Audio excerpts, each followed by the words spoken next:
Hello guys, magandang hapon sa inyong lahat. Narito ang vlogger ng Sorsogon na kung saan nandito sa Japanese Cake Store. Ayan.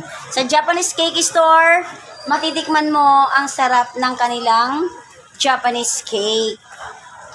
Ito ay gawa sa cheese. Ayan. Malalambot, masarap, at malinamnam. Lalo pa kung mainit pa, ay talagang malalasahan mo ang sarap ng Japanese cake. Kaya kung bibili kayo ng Japanese cake at hinahanap niyo ang Japanese cake na gustong-gusto niyong matikman, huwag na kayong mag-isip kung nasaan dahil narito lang ito sa public market.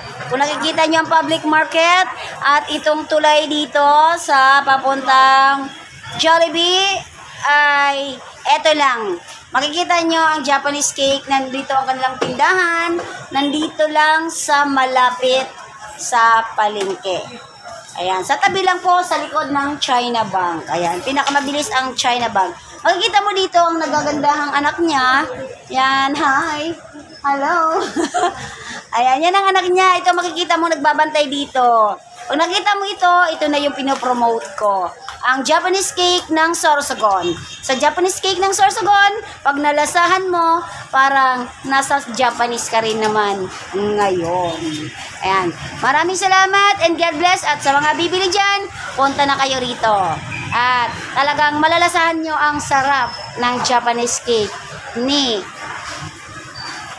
Ate Joy. Taste of Joy. Ayan ang ganda ng ano niya. Taste of Joy. Yan, guys. Dito lang kayo bibili kung Japanese cake ang iyong hinahanap.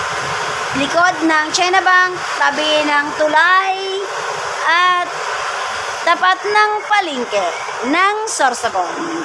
Hanggang sa muli, maraming salamat and God bless!